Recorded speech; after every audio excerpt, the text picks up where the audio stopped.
Akkam jirtan kabajamtoota daawwattoota Furtuu Dhugaa kun sagantaa Furtuu Dhugaa torbaaniin isinii dabarsinu guyyaa har'as karaa addaan fo'ameen mata duree addaa tokko qabannee isiniif dhiyaanneera. An sagantaa kanaa ka isin waliin jiru Roobaa guyyaa har'aa mata dureen qabannee isiniif dhiyaanne Kiristoosiin dhuunfaadhaan beekuu isa jedhu. Kiristoosiin baroota dheeraaf beekna ta'uu danda'a. Ollaa keenyarraa baranneera ta'uu danda'a. Abbootii amantiirraa baranneera ta'uu danda'a. Maatii keenya abbaaf haadha keenyarraa baranneera ta'uu danda'a. Tarii obboleewwan keenya irraa hangafoota irraa waa'ee Kiristoosii baranneera ta'uu danda'a. Garuu Kiristoosiin dhuunfaan hoo beektani? Kiristoosiin dhuunfaan barattanittani? Kiristoosiin namni isin barsiise osoo hin taane Kiristoosiin isin ofii keessanii barattan, isin ofii keessanii beektan hoo jira? Isa jedhu wajjin ilaalla. Waaqayyo akkanatti dubbatu kadhannaa gabaabduu wajjin godhanna. Galanniniif ulfinni keetu Waaqa mana samii jirtu Gooftaa Yesuus. Dhuunfaadhaan akkasi barannu hiree waan nu kenniteef ati ulfaadhu. Yaa Waaqayyo kan namarraa dhageenyu sun taane, ka abbootii amantaarraa dhageenyu sun taane, ka ollaarraa dhageenyu sun taane, ka fira keenyarraa dhageenyu sun taane, si dhuunfaadhaan barachuuf as jirraa Gooftaa kee ati uf nu barsiisi. Nusi barachuu hin dandeenyu Waaqayyo ati hafuura keetiin uf nu barsiiftu malee. Kanaaf Gooftaa kee si kadhadhaa ati uf nu barsiisuun fedha kee haa ta'u.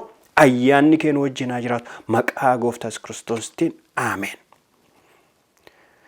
Akkas jedha Wangeela Yohaannisii boqonnaa 17 lakkoofsa 3 irraa Waaqayyo isa tokkicha isa dhugaa Yesuus Kiristoosii isa ati ergite beekuun isaan jireenya bara baraati jedha. Kiristoosiin beekuun, Kiristoosiin argachuun, Kiristoosiin qabachuun, Kiristoosiin wajjin jiraachuun gatiin isa jireenya bara baraati jedha kitaabni qulqulluun. Maqaa Waaqayyoo ka ulfaate haa ta'u. Namoonni baay'een waa'ee Kiristoosii beeku, waa'ee Kiristoosii dhaga'aniiran, waa'ee Kiristoosii labsaniiran. Garuu namoota xiqqootu dhuunfaadhaan Kiristoosiin beeka. Kiristoosiin beekuun waldaa dhaquu miti. Kiristoosiin beekuun lallabuu miti. Kiristoosiin beekuun waan gaarii dalaguu miti. Egaa yoo taani Kiristoosiin beekuun seera waldaa eeguu miti. Yookiin nama qajeelaa ta'anii mul'achuu miti.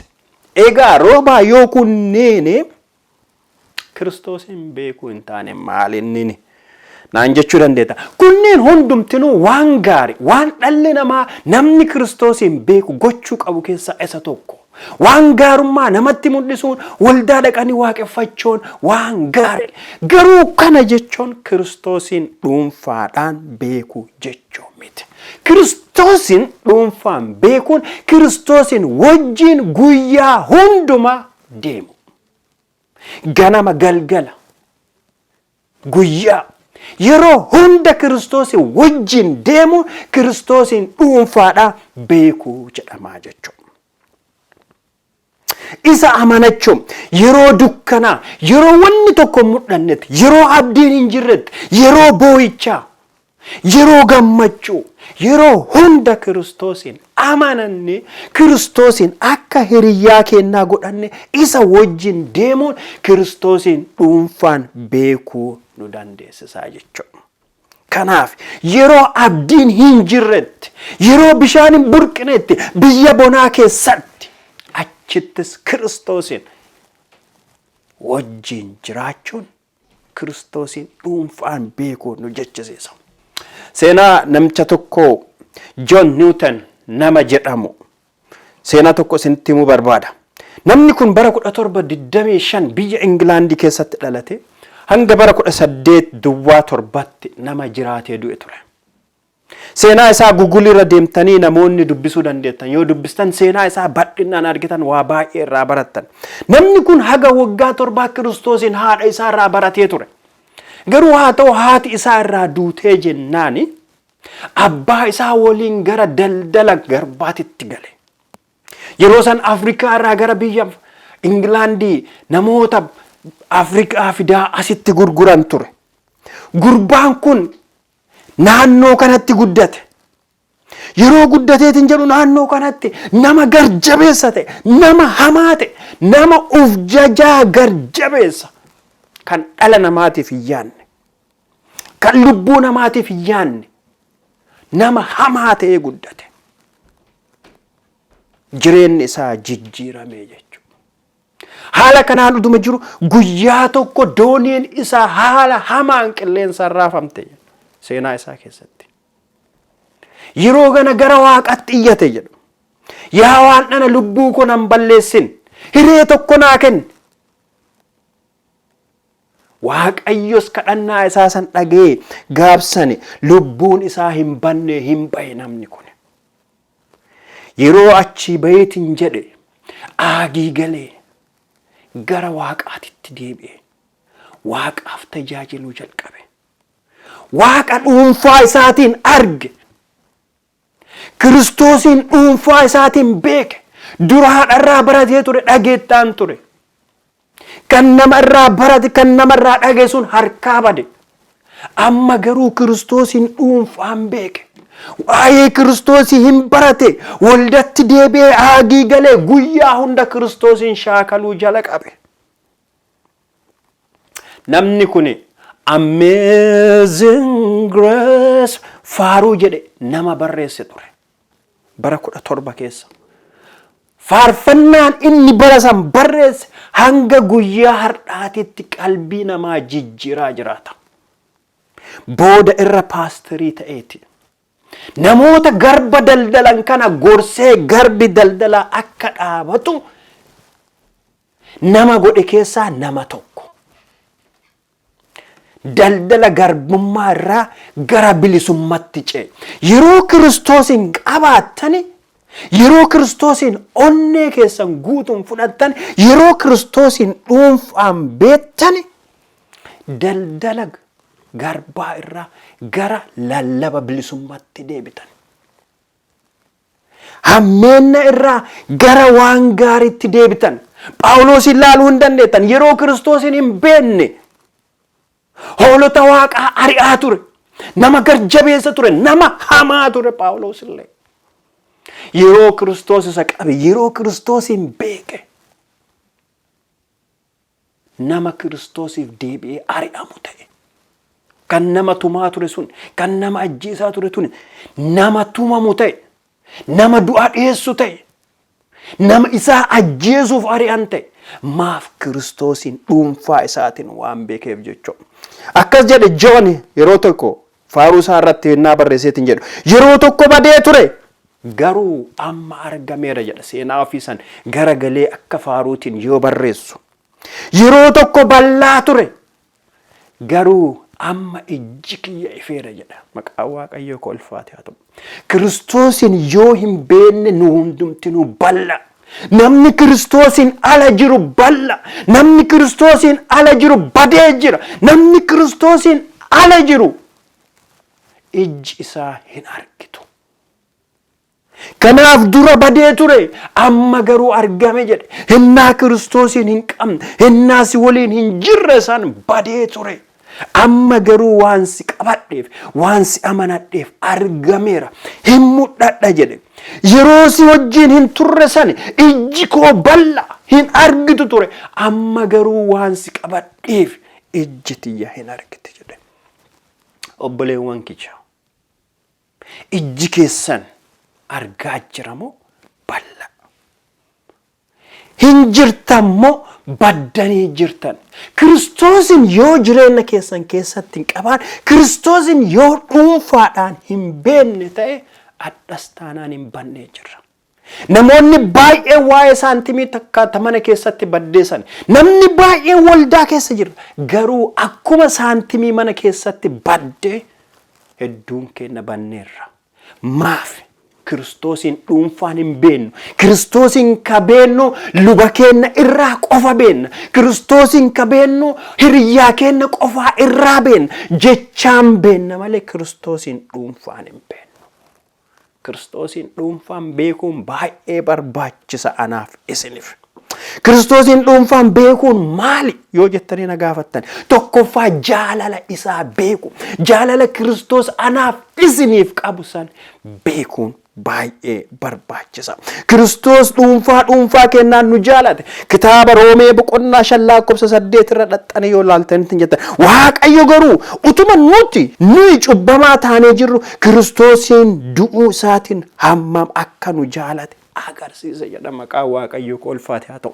Qulqulloofneeti miti, isa filanneeti miti, isa barbaanneeti miti. Garuu osoo nuti cubbamaa taaneetiin jirru karaa Gooftaa Yesuus Kiristoosii Waaqayyo nu jaallatee jedha. Yaa saba Waaqayyo, cubbuu keessa waliin ummata jaallatamtan isin. An cubbuu kiyya waliin nama jaallatame. Kanaaf Kiristoositti dhiyaadhee isa beekuun wanti na barbaachisuuf. Kanaaf jaalala isaa beekutu nurraa eegama. Jaalalli isaa anaaf isinii fi haga jaalala qabuu miti. Jaalalli Kiristoos anaaf isiniif kenneeru. Hammana jennee waan tilmaamne kunoo hagana jennu miti. Waan sammuu namaatiin madaalamee ija namaatiin argameetiin kana jedhamee kaamuu miti. Sagalee isaa beeku inni lammaffaa immoo Kiristoosiin dhuunfaan beekuun sagalee isaa beeku. Sagalee nama annabiyyi jedhaniiti miti. Sagalee an paappaasii jedhaniiti miti. Sagalee an nama gorsitu jedhuuti miti. Yootaan sagalee an qeesii keessan yootaan luba keessan jedhuuti miti. Sagalee Kiristoosii beekuun baay'ee barbaachisa. Kiristoosiin yoo dhuunfaan beenneetiin jenne sagalee isaa beenna. Yeroo sagalee Kiristoosii beennu namoonni sagalee Kiristoosii fakkaatanii dhufan nu burjaajessuu hin danda'an yoo taanii nu sobuu hin danda'an jechuudha. Akkas jedha macaafa Yohaannisii boqonnaa 10:27 irratti akkas jedha. Hoolonni koo sagalee koo hin dhaga'u jedha. Maqaa Waaqayyoo ulfaate haa ta'u. Gaafa Kiristoosiin dhuunfaan beekte sagalee isaa dhugatti beekta. Maal jedha kitaabatu jedhe kaa? Hoolonni koo sagalee koo hin dhaga'u jedha. Kiristoosiin gaafa dhuunfaan beekte obboleessa kiyya sagalee isaa hin beekta. Sagaleen biraa kaaba'u addaan baafattee beekta. Kun sagalee abbaa kiyyaati miti, kun dhugaa miti jettee kuttaa jechuudha. Har'a maaltu nama dhibeera? Sagaleen baay'een wal fakkaata. Kiristoosiin sagalee isaa addaan baafannee waan hin beekneef namni kamuu ka'ee garana yoo nu dhawu garana dhaabne, garana yoo nu dhawu garana dhaabne. Bishaan gabatee irraa taanee asumaaf achi fashaa jedhaa jiraan. Maaf Kiristoosiin dhuunfaan waan hin beekneef jechuudha. Itti fufee akkas jedha. Anis isaan beeka jedha. Eenyu Kiristoostu jedhaara. Eenyuun beeka? Hoolota koo. Isaan sagalee koo beeku. Anis isaan hin beekaa jedha. Yoo sagalee Kiristoos ati hin beekne Kiristoos illee hin beekuu jechuudha. Maaf atiin Kiristoosiin dhuunfaan hin beektu ollaarraa dhageetteetta yookiin saantimii mana keessa baddee cheerchii dhaqaa baata malee yoomaa wanta hubattu hin jiru jechuudha. Kanaaf Kiristoosiin dhuunfaan beekuun barbaachisaa. Isaanis na duukaa hin bu'u jedha. Maqaa Waaqayyoo ulfaate haa ta'u. Sagalee isaa hin beekna innis nu beeka isa duukaas hin buunaa jechuudha. Kan biraa immoo humna Waaqayyoo beeku. Waaqayyo jabaadha. Waaqayyo irree qabeessa. Waaqayyo oolchaadha. Akkasumas Waaqayyo barbadeessaadha. Humna Waaqayyo beekuun baay'ee barbaachisa. Kana kan beeknu yoo dhuunfaadhaan Waaqa beekne akka ta'eetiin jedhe beekuun nurraa eegama jechuudha. Kiristoosiin akkamitti dhuunfaadhaan beekuu dandeenya ree yoo jenneetiin jenne guyyaa hundumaa isa wajjin jiraachuun baay'ee barbaachisa. Akka Daani'eel ganamallee guyyaallee galgalallee fuula ofii gara Yerusaalemii deebisee Waaqa ofii gaafuu hin kadhataa jedha. Guyyaa torbanuu sanbata eegaa cheerchii dhaquu miti. Sanbata eegaa waaqeffachuu miti. Guyyaa torbanuu Kiristoosiin waaqeffachuun baay'ee barbaachisa. Kiristoosiin wajjin jiraachuun yeroo hojii edilee kennaa hojjetu Kiristoosiin wajjin hojjechuu. Ganama ennaa hojii kennaaf kan Kiristoosiin wajjin ka'u. Galgala ennaa rafnu Kiristoosiin waliin rafnu baay'ee barbaachisa. Guyyaa hundumaa karaa keenya kadhannaadhaan isa wajjin dubbachuun baay'ee barbaachisa. Dhageeffachuudhaan sagalee isaa dubbifachuun. Halkanii guyyaa yeroo hunda sagalee Waaqayyoo dubbifachuun baay'ee barbaachisa. Bara kana keessa chaalenjii baay'eetu jira karaa sooshaal miidiyaatiin. Sagalee Waaqayyoo akka hin dubbifanne wantoonni sammuu keenya distraaktii nu godhan, wantoonni mataa keenya nu jallisan baay'eetu jiran. Teknooloojiin gaarii ta'e osoo jiru yoo teknooloojii kana haalaan ittiin hin fayyadamne waaqa irraa nu balleessan. Kanaaf waaqayyoon dhageeffachuun baay'ee barbaachisa. Waaqayyoon karaa kamiin dhageeffanne yoo naan jettan karaa sagalee isaati. Karaa namoota annabii jedhanii of kileemii godhaniitiin miti. Sagaleen waaqayyo anaaf isiniif waa hundaa kaa'eera. Kiristoosiin karaa sagalee isaa dhagaa. Dhuunfaan yoo beektan Kiristoos qajeela sitti dubbata malee ollaa kee irraan ergaa sitti hin ergu. Sagalee isaa dhaga'u. Isa wajjin deemu. Yeroo hunda karaa deemtan hundumaa irratti isa wajjin deemu. Ajaja waaqayyo eegu, ajaja isaa eegu, isa wajjin deemuun baay'ee barbaachisa. Kiristoosiin akka dhuunfatti beeknu wanta nu godhan keessaa isa tokko jechuudha. Kabiraamoo waaqatti dhiyoo jiraachuu. Waaqa waliin dhiyaatanii jiraachuu. Amantoota waliin wal ga'anii waaqeffachuu. Akka sanbata goonu kana. Guyyaa sanbataa wal ga'anii amantoota wajjin waaqeffachuun baay'ee barbaachisa. Kunis wanta Kiristoosiin dhuunfatti beekuuf nu gargaaran keessaa isa tokko. Kanneen yoo wali guunneetiin jenne Kiristoosiin dhuunfaan beekuuf nu gargaaran. Kanneen keessaa yoo hanqateetiin jedhe immoo Kiristoosiin dhuunfaan beekuuf nu rakkisa. Isaaf isiniin jedhe kanneen hunda walitti qabanne maaliif barbaachisa kun hundumtinu yoo naan jettaniitiin jettan. Maaliif Kiristoosiin dhuunfaan beekuun barbaachisa? Paasteriin kiyya yoo natti himeetiin jedhe hin ga'u jechuu dandeettan. Kiristoosiin beekuun bubbee galaana raasu keessatti nagaa isiniif fida. Haphambuleettiin guddaan yoo gamana raafame gamas yoo raafameetiin isin walakkaa kanatti nagaa qabdan. Maaf Kiristoos abbaa nagaa waan ta'eef.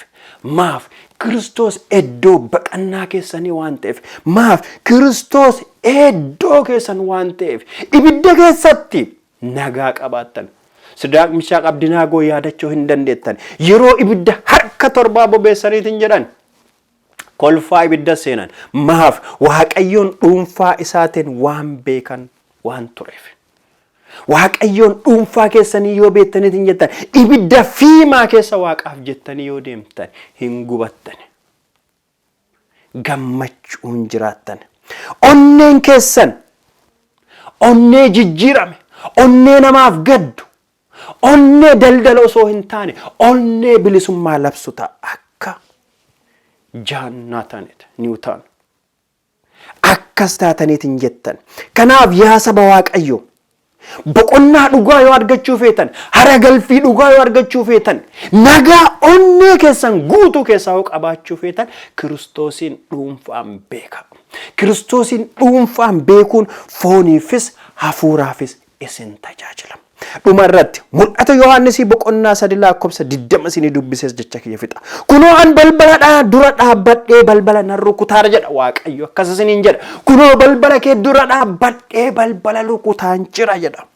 Namni sagalee koo dhaga'ee balbala anaaf yoo anaaf bane an onnan lixaa jedha. Isa wajjinis madditti nan dhiyaadha innis ana wajjin hin nyaata jedha maqaa Waaqayyo koo ulfaate haa ta'u. Yaa saba waaqayyo, waaqayyo jireenya keenya keessa seenuu fedha. Waaqayyo anaaf isin wajjin madditti dhiyaachuu fedha.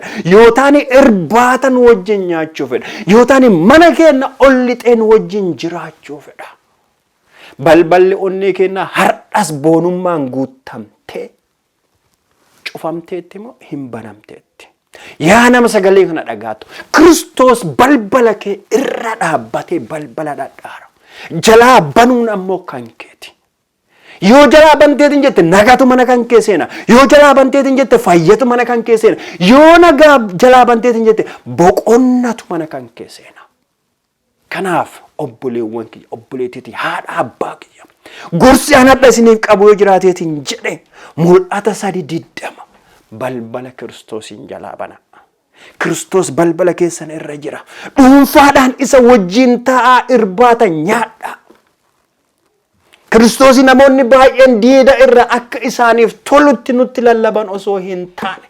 Kiristoosii isa dhugaa wajjin teenne akka nyaachuu dandeenyu irbaata galgalaa Waaqayyo kadhageenne kan eebbaanuuf haa godhu. Hin kadhanna.